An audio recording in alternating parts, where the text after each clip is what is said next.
Hey there, seekers of spiritual, tangible results. Welcome to the no-nonsense zone, where common sense meets the spiritual.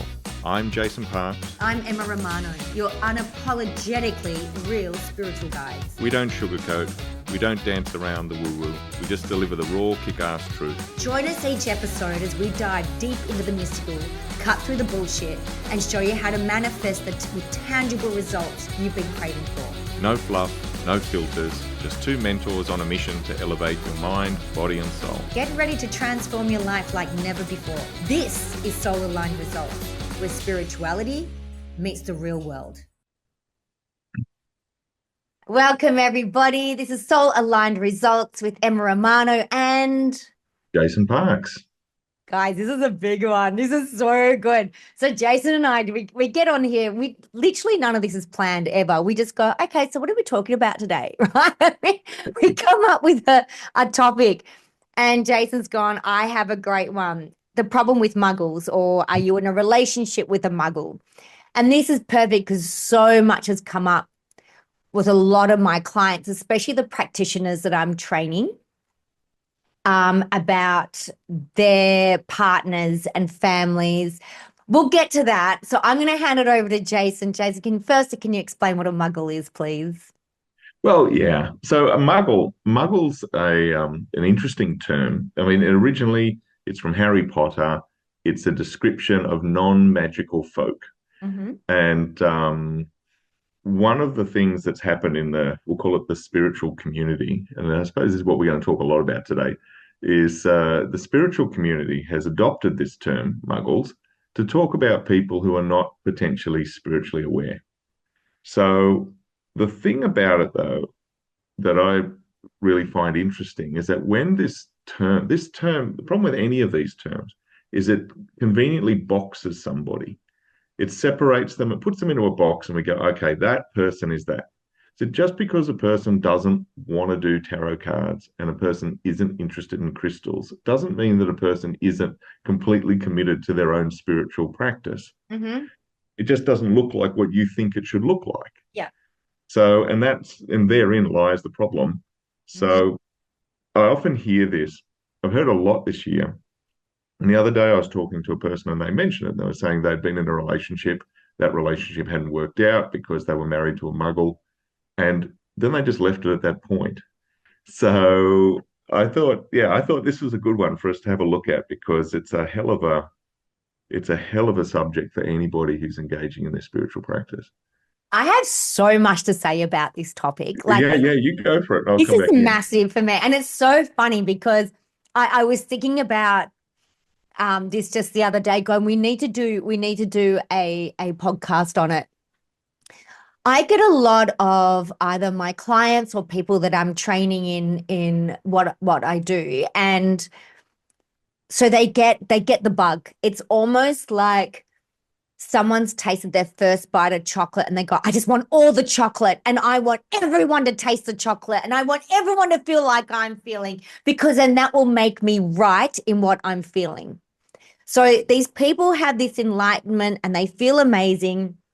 And then I'm going to tell you what they do. They fuck it up, because what they do is they stop focusing on their own spiritual growth and they go into the ego and they start pushing everyone around them to go into their spiritual growth. And this is my take on it. I think there's a couple of reasons why. One, we don't want to be thrown out of our village, like our culture. So if we're in a family of 2, 3, 4, 20, doesn't matter. If you're the person who's going on the spiritual growth or finding their magic and you're the only one, there is a very natural, can't help it, little like light that goes off in the unconscious mind that says you're going to be thrown out of your family or you're going to be thrown out of your village, and when you're alone, you die. Yeah. That's an unconscious thing, right? Yep. So I think that's one thing we people go into. I did it. I'm going to put my hand up. I did it, especially to Anthony. It was horrendous, my husband, when I first did it. So we want everybody to jump on board. A second one is to validate our change. Because for 44 years, I was a certain way, and then all of a sudden I changed. And I changed dramatically. And then I changed dramatically again at 48. So I stopped drinking at 48, right? And I was in such a culture of wine drinkers. Like my uncle owns a bottle shop, like a wine shop. We wine together, like all of us. We are wine drinkers. And I'm the first person in the family to actually be sober, completely sober. Mm. And I was terrified. And at one stage, I was saying to everyone, no, you need to be sober. I can't talk to you unless you're sober. And it wasn't about them being sober. And it wasn't about them being spiritual. It was about, I don't want to be alone here. And the third one is also, if I'm alone and I'm on this track, I don't want to fall off it. Yeah, that's right. So there was Yeah, kind of three ways. One, keep me on my track, keep me company, and keep me like as I'm what I'm doing is right. It's correct. yeah. It's the external validation, isn't it? Yes. Yeah. It's Yeah, all ego. It's all the ego. There was nothing soul aligned with those actions that I wanted everybody to come on because it's a very different way. I mean, now I don't sit at Christmas dinner going, you need to believe in God. oh yeah. I mean, but that's happening everywhere. We're seeing that everywhere. And Yeah. our culture at the moment is in the Western world is becoming more and more polarized. It's very much this idea of because it's got to do with group dynamic. You can't have the essence of a group dynamic is that there is an us, and you can't have an us if you don't have a them in Yeah. order to hold in a juxtaposed position. So you have to isolate people away from you so that you can feel solid in your decisions. So that's a big part of a group dynamic. So what it does, however, is it goes completely opposite to what spiritual practice is, which is understanding that the group that you're in is everybody. It's that everybody's in that Yeah. group. There Yeah. is no them, there's just an us. And this becomes a big problem. So yeah, it's a fascinating point that requirements for the people around us to meet our standards, even if those standards are based on delusion. So is quite Yes. a problem. So yeah, it's It can the create such a divide in a relationship. So when I started on my spiritual growth, I was 44. I'd been diagnosed with multiple sclerosis, celiac disease, optic neuritis, chronic fatigue, you name it. I got it right. All within a month, I was diagnosed these things. And I was really sick. And that's when I healed myself of all of those things. They went on this massive spiritual journey and then end up being where I am today. And my husband Anthony was not on the same trajectory. yeah, Very supportive of me. In fact, I've got the best story for you ever, right? So 2 years after healing myself and doing a lot of study, I started seeing clients and helping them out. And Anthony said, "Okay, I'm going to we'll do an extension on the house. I'm going to create a room for you in the house where you can work from home, this beautiful room." So he's a carpenter. He was working during the day, coming home, working all night, building this beautiful room for me. And I set it up. It was gorgeous. I was seeing clients, and I had the audacity about, I don't know how many months later, yelling at him, going, "You don't even care what I do. You don't support me." And he's looked at me, he's gone, "What? What? What more do you want? I built a room. Like when you got clients, we don't talk in the house. We tiptoe around. We let you go on courses for 3 weeks at a time.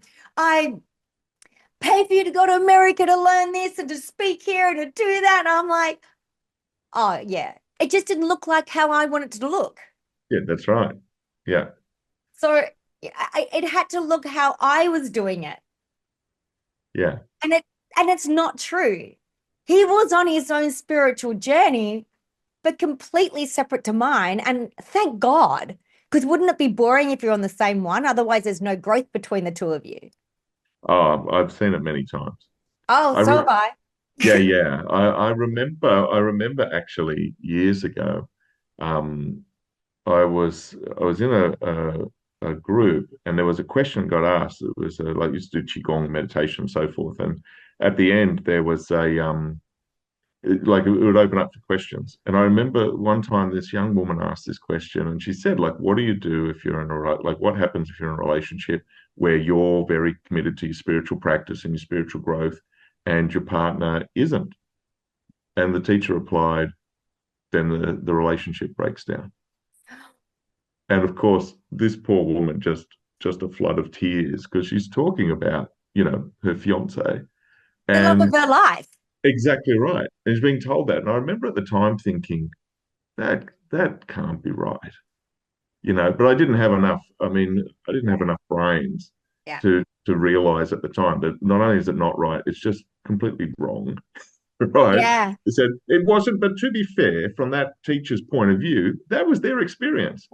They managed to ruin every relationship up until that point because people don't understand. I remember once I got told about this martial arts guy, and they're saying, "Oh, he's so serious, he's so committed, he's so committed." He's had three marriages break down because people don't understand, they can't understand his commitment. And I always thought at the time, well, I said at the time, it's like, okay, well, if we swap the word martial arts with alcohol, how Mm-hmm. would that read? Right? Because it's the same. He said it's an obsession. It's an Yeah. unhealthy obsession with something outside of yourself to try and make yourself feel better because you don't want to look at yourself. So whether it's a room full 100%. of perfects, yeah, doesn't matter what it 100%. is. And the minute, this is a top tip to everybody, the minute your focus goes on where somebody is going wrong, unless they're a complete asshole, by the way, if you've got someone smacking the shit out of you, calling Oh you a yes, dickhead, get the person out, right? Male, female, yeah, whatever, out, no time, no space, right? But if you're constantly looking at your partner and your partner's a good guy, like I did it, I was very egotistical. I was actually really quite narcissistic when I became in my spiritual, especially the first year, because yeah, everything had to be the way I wanted it to be.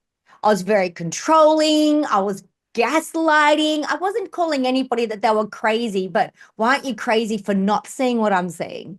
yeah, yeah, Do you yeah, know what I mean? Like, oh my God, I think back and I'm like, I'm so sorry to all those people I upset. But it's all growth. Um, but I looked at the minute, and I can even do it now, it's one of my signs that something within me needs to look at. The minute I look outside of myself as to what is going wrong with other people, I go, oh, hey, Emma, there's some shit inside of you that's gone wrong and you don't want to look at it. yeah, exactly right. The Yeah, minute you want to start controlling and manipulating others and making them do something, you've come out of a soul alignment. yeah. You've You're handed all your now, power over.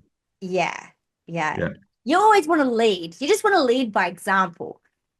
So if I even want my kids, Jack or Ben, to do something it's like I'll give an example. Ben, my youngest, he'll be 22 in January, and he was a really skinny kid, and he puts on a lot of weight and then he loses it, and he puts on a lot of weight and he loses it.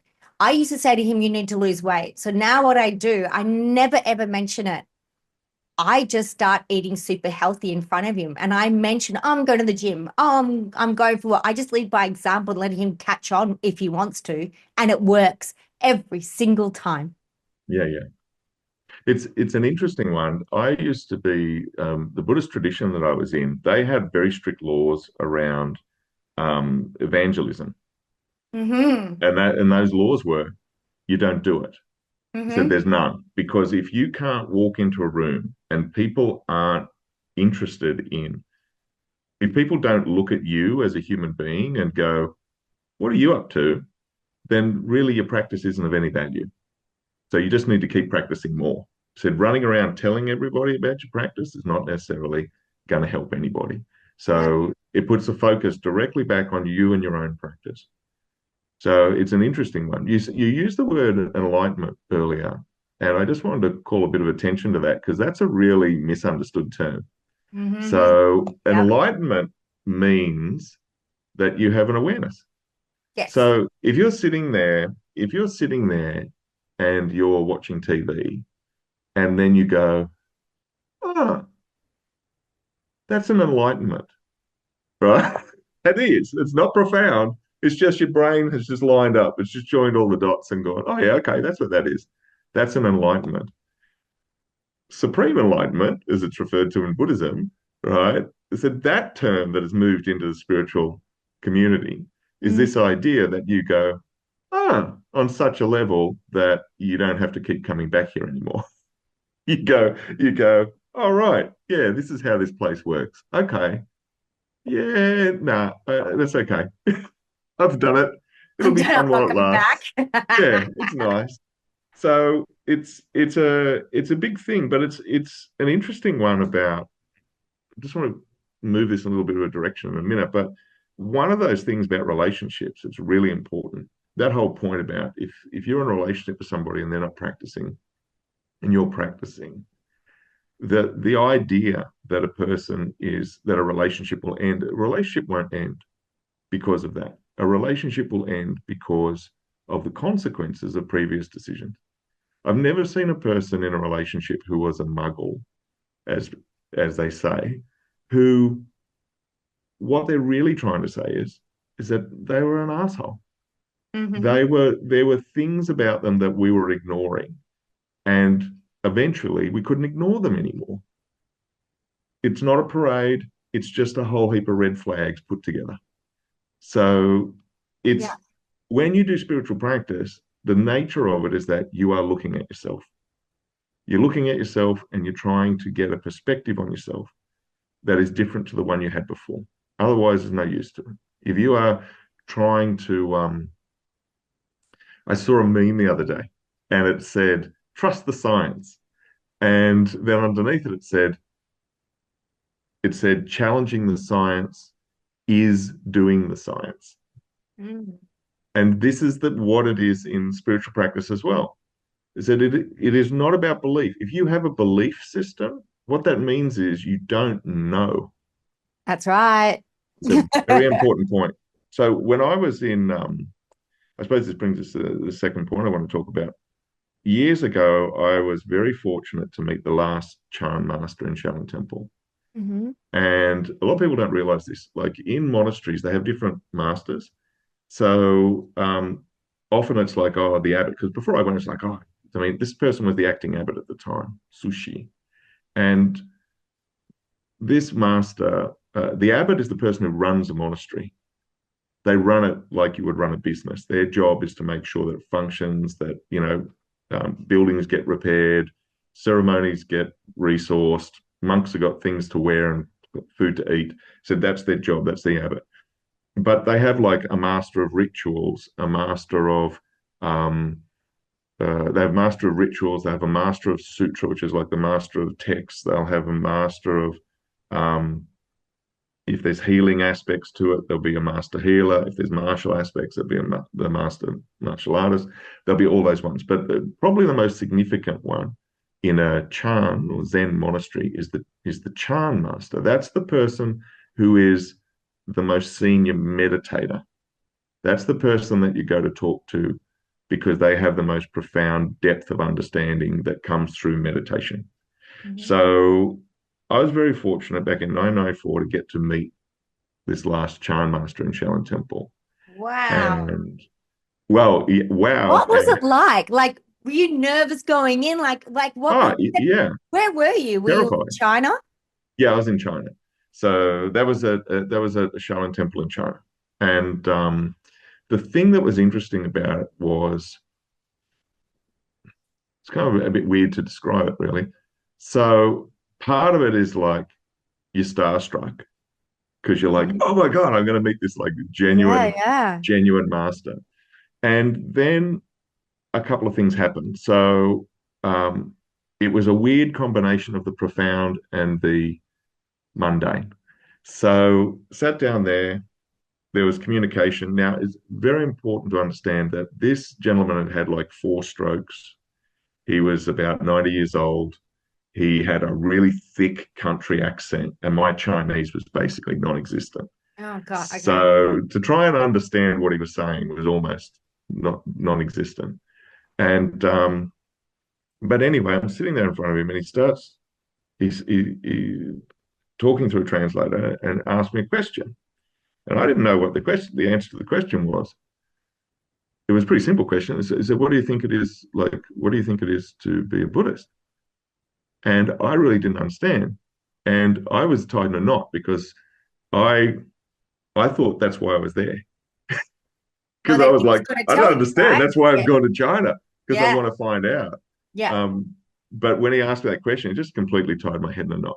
And then what happened was he said to me, the essence of Buddhism is that you are a good person.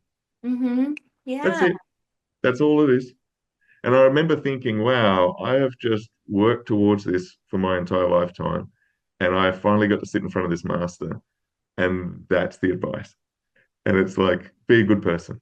It's like, oh, bit of an anticlimax, right? However, That's I would, so profound, though.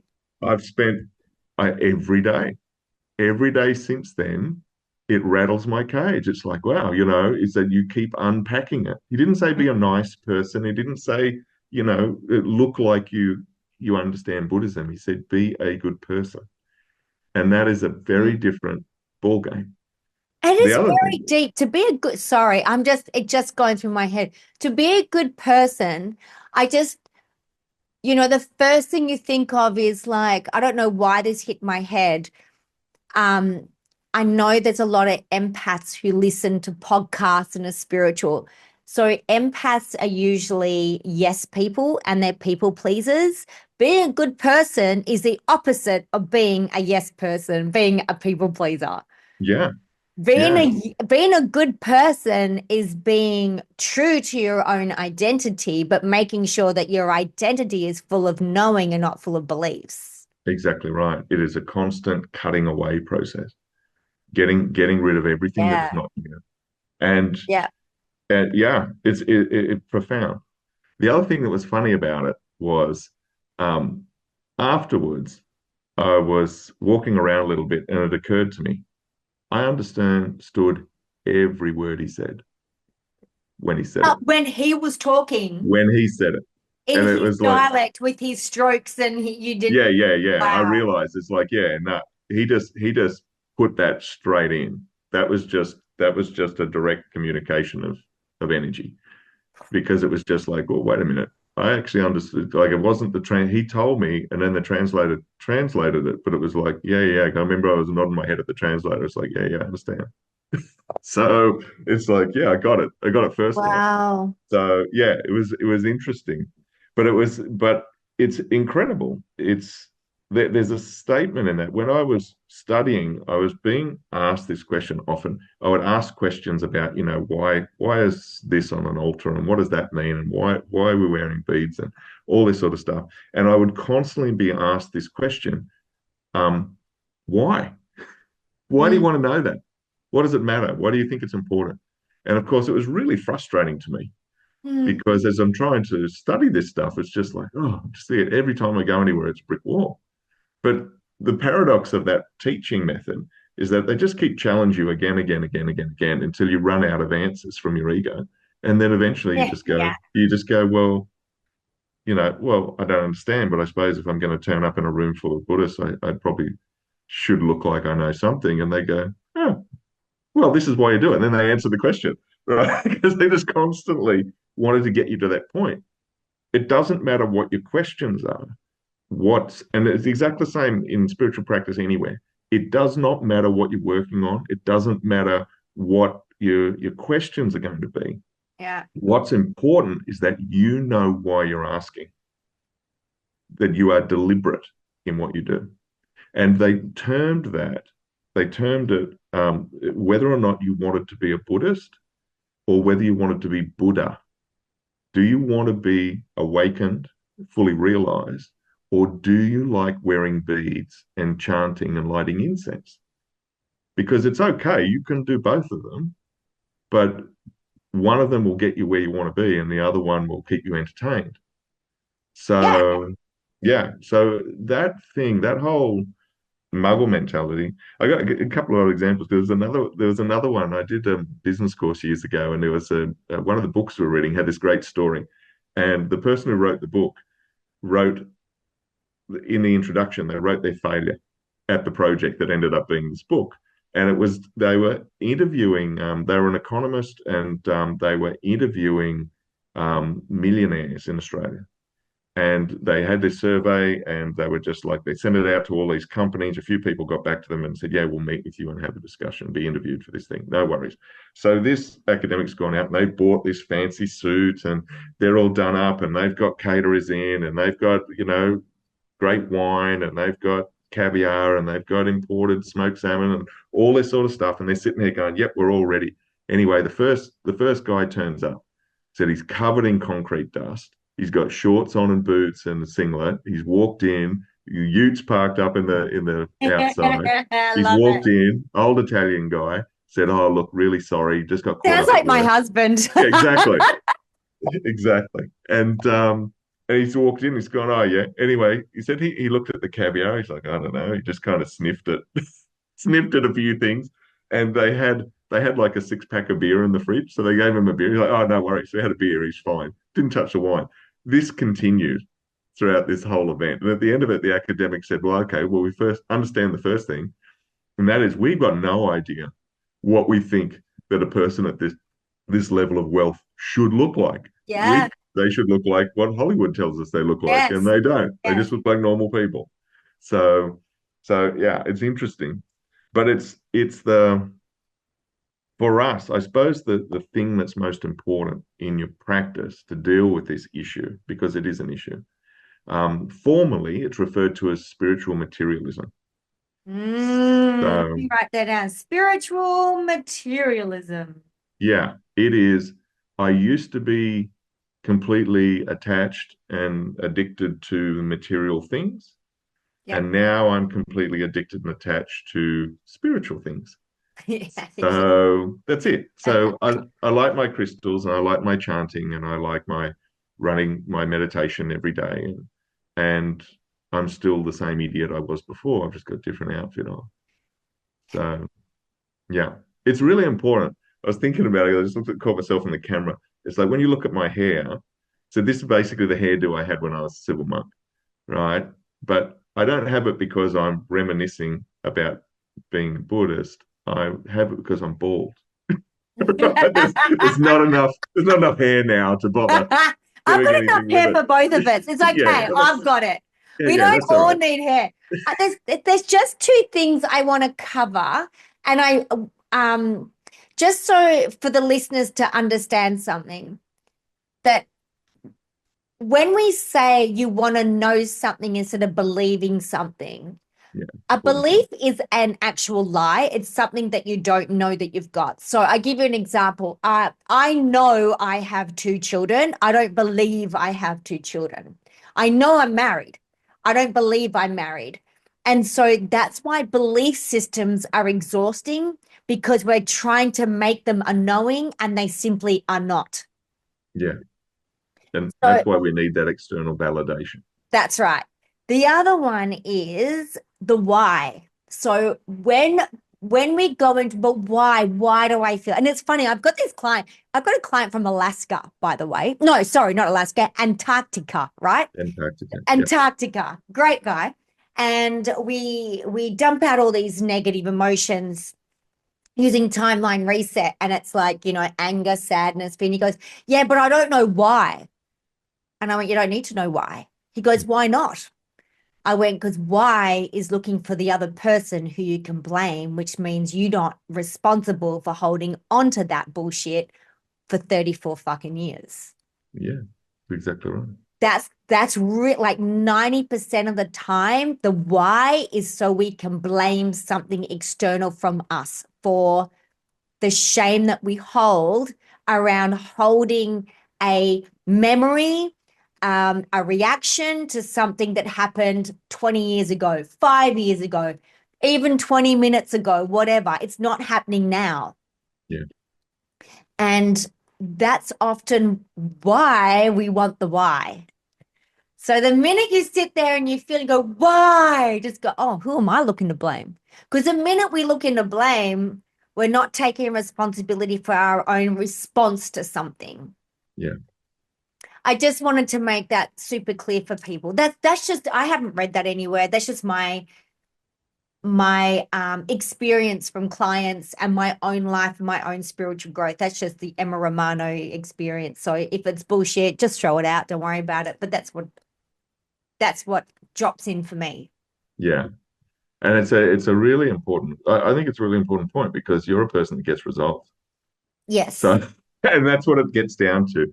That in spiritual practice, your pain body, that amalgamation of cultural paradigms, childhood conditioning, trauma, all of those things, even ancestral trauma, stuff that's in your DNA. You've got things that you think are your thoughts that are not your Oh, thoughts. They were your great great grandmother or grandfather's thoughts, yeah. and they're running around in your head, and you Yeah. think you. So the purpose of the spiritual work is really to allow you to get that clarity. That's what the awakening is. Mm-hmm. It's waking yourself up from that dream, that delusion, that all of this stuff that's going on in your head is somehow real. So Mm-hmm. it is paradoxically real. It affects reality, but most of the realness of it is actually just our perception. So when we look at it, we go, well, okay, if I can't really trust what's in my head, I can't trust the way I think about it. Well, what do I trust? Well, you trust the results. It's like trusting the science versus challenging science is doing the science. Science is a Yeah. method. It is a method of observation. It is a method of testing. It's a method of understanding. It is not a fixed thing. Science, or we'll say people that are addicted to science, the cult of science, they are the same mentality that used to be addicted to religion, and now they've just replaced it with science. Yeah. Same mentality. So Yeah. the idea that science is somehow more enlightened than religion is ridiculous because it's full of the same people thinking at the same level. So we have to make sure that our practice, we're going to go into our spiritual practice from our old paradigm. That's huge. You are going in it from your old paradigm. You didn't get there because well, that's not exactly true. Um, some people have awakening thrust upon them. Some people have an experience that is so profound, it cuts through all of their awareness of themselves and their whole self image collapses. They have nothing left except for pure awareness of where they are and what they're experiencing. And that's often really traumatizing when people have that. So it's Yeah. very difficult and it causes a lot of problems Yeah. because they can't relate to people. They don't know how to communicate to people. They don't even have a proper identity of self anymore. So that is not something to be sought after. There's a reason why people spend years practicing to get ready for that experience. So in it, it is very important that the mind itself is not necessarily your friend. The only thing that you can really rely on are the tangible results that you create. If you go into a relationship and you say, I'm on a spiritual path now, we were muggles, and now I'm not a muggle, but my partner is, and I'm becoming a better person. Well, if you're becoming a person, it should be measurable. The quality of the relationship should be better. The intimacy should be better. Your communication should be better. So you should be increasing your area of effect. That should be typical. You should be having a nice time. That should be part of it. You should be enjoying your life more. If you can't measure those things, then you're probably caught in a belief. Yeah. It's, it's a knowing, spirituality is a knowing and doing thing. Knowing and doing. Real spirituality is taking the excuse away of how other people behaving around you to stunt your own growth. Exactly. You have to, it's just It's one of the stages that you have Yeah. to. We've just got to stop looking for the excuse to go, oh, I can't. Oh, it's the government. I can't. Oh, I don't have any money. I can't. Oh, my partner. Oh, I can't. They won't. Oh, I can't. It's bullshit. Yeah, all you got to do is change your mind. Just change your mind. Do you know, with the tangible results, I want to tell a story which happened maybe 2 years ago. It was with you, Jason. Jason was mentoring me, and I know I chucked a nana about something. I was in a pity party. And I was saying to Jason in a mentoring session, like, I'm so freaking miserable, everything bloody shit. Like having a little pity party. And he goes, prove it. I went, what? And he goes, show me something tangible that your life's shit and miserable. And I went, he goes, how's your bank account? I went, great. He goes, how's Anthony? Oh no, he's good. He's good. How are you and Anthony? And I went, oh, we're great. He goes, Jack and Ben like the boys. And I go, no, they're really good. He goes, oh, good. So where's the tangible result that life shit? I went, I know, okay, I'm over it now. And I still do it. So when I'm having a little pity party, I go, I go, prove it.